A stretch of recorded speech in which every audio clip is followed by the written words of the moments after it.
Well, hello there, my loyal royal watchers. Pour yourselves something strong, because today we're diving into what might be the most explosive royal development since the Sussexes fled to California. If the document you've shared with me is to be believed, we're witnessing nothing short of a complete restructuring of the monarchy under the leadership of Prince William and King Charles, with Lady Louise Windsor apparently receiving the Sussex titles while Harry and Meghan face the final severing of their royal ties. But before we get carried away with this bombshell news, I need to set the record straight with some cold, hard facts that might disappoint those hoping for such a dramatic turn of events. Now, I know you guys are excited for more. But before we delve into further discussion, if you haven't subscribed, come on guys, what are you waiting for? Hit like, subscribe, and ring that notification bell ASAP! So now, let me be crystal clear from the start. This story about the Sussex titles being transferred to Lady Louise Windsor appears to be completely fabricated. I've done my research, and there is absolutely no credible evidence supporting the claim that King Charles has transferred the Sussex dukedom from Harry and Meghan to Lady Louise. None whatsoever. This seems to be part of a wave of false stories circulating online that play into wishful thinking about the Sussexes being further distanced from the royal family. Now, I understand why such a story might be appealing to those of us who've been frustrated by Harry and Meghan's behavior since leaving royal duties. The idea of them losing their titles and seeing those titles bestowed upon someone as deserving as Lady Louise certainly has a poetic justice to it. But we must deal in facts, not fiction, even when the fiction might be more satisfying to our personal preferences. What is true is that Lady Louise Windsor, who turned 20 last November, has been quietly establishing herself as one of the most promising members of the younger generation of royals. Currently studying English at the University of St. Andrews, yes, the same university where William and Catherine fell in love, Lady Louise has shown remarkable poise, dignity, and commitment to royal values, despite maintaining a relatively low profile. In 2024, she even joined the British Army's University Officers Training Corps, showing her dedication to service in a way that would make her late grandmother, Queen Elizabeth II, immensely proud. It's also true that her father, Prince Edward, did receive the Duke of Edinburgh title in March 2023, making Sophie the Duchess of Edinburgh and James the Earl of Wessex.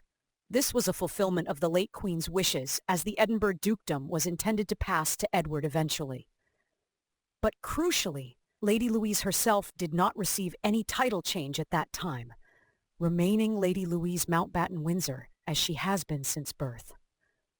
What's particularly interesting about Lady Louise's situation is that she technically could have styled herself as a princess upon turning 18 in November 2021. As a granddaughter of the monarch through the male line, at the time Queen Elizabeth was still on the throne, she was entitled to the style of HRH and the title of princess. However, her parents decided when she was born that she and her brother would be styled as the children of an earl rather than as prince and princess, giving them more normal childhoods away from intense royal scrutiny. Sophie, Duchess of Edinburgh, revealed in a 2020 interview that her children would have the choice to use their royal titles when they turned 18. The fact that Lady Louise has not chosen to style herself as Princess Louise suggests she shares her parents' preference for a more low-key royal role, focusing on her education and personal development rather than royal duties and titles. This humility and sense of perspective is exactly what makes her such a valuable member of the royal family, even without the Sussex titles that this false story claims she's received. Now, let's talk about what is actually happening with the monarchy under King Charles and Prince William. It's absolutely true that both are committed to creating a more streamlined, modern institution. We've seen this in the reduced number of working royals, the focus on key causes rather than a scattergun approach to patronages, and the emphasis on transparency and accessibility. But this modernization is happening through careful, considered changes, not through dramatic stripping of titles or public humiliations of family members, however estranged they might be. William's vision for the future monarchy is indeed one of service, relevance, and sustainability. He understands that for the institution to survive in the 21st century, it must adapt and evolve. But he's also deeply respectful of tradition and protocol and would be highly unlikely to support something as unprecedented as transferring the Sussex dukedom to his cousin. Such a move would not only be legally complex, but would create exactly the kind of drama and division that the working royals have been so careful to avoid. The reality is that Harry remains the Duke of Sussex regardless of his status as a working royal. When he and Meghan stepped back from royal duties in 2020, they retained their titles but agreed not to use the style of HRH. This compromise allowed them to maintain their personal dignity while acknowledging their changed status. While many of us might wish for stronger consequences for their subsequent attacks on the institution, the royal family has consistently taken the high road, responding with dignity and restraint rather than retaliation. What I find particularly telling about this approach is how effectively it highlights the contrast between the working royals and the Sussexes. William and Catherine don't need to strip Harry and Meghan of their titles to demonstrate their superior commitment to duty. Their actions speak far louder than any ceremonial punishment could. Every time Catherine appears at Wimbledon, every time William launches a new initiative to combat homelessness, every time King Charles carries on with his duties despite health challenges, they are showing what true royal service looks like. Lady Louise, in her quiet way, exemplifies this same commitment to duty without drama. She's carving out her own path, balancing her royal heritage with her personal aspirations, supporting her parents at appropriate events while focusing on her education and development. She doesn't need the Sussex titles to make her valuable to the monarchy. Her character and commitment already make her an asset to the institution. The fabricated story about title transfers also distracts from the genuine challenges and changes facing the monarchy. King Charles is indeed reshaping the institution, but through substantive policy changes rather than symbolic gestures. His emphasis on environmental issues, his streamlining of royal residences, his modernization of royal engagements, these are the real stories of change within the monarchy, not manufactured drama about title transfers. Prince William, as heir to the throne, is playing an increasingly important role in this evolution. His focus on major societal issues like mental health, homelessness, and environmental protection shows a clear understanding that the monarchy must be relevant and impactful to justify its continued existence. His partnership with Catherine demonstrates how effective the institution can be when it combines tradition with genuine compassion and modern sensibilities. What's particularly significant about William's approach is how he's managed to modernize without sacrificing the dignity and mystery that are essential to the monarchy's appeal. Unlike Harry and Meghan, who seem to believe that modernization required wholesale rejection of tradition and protocol, William understands that evolution doesn't mean revolution.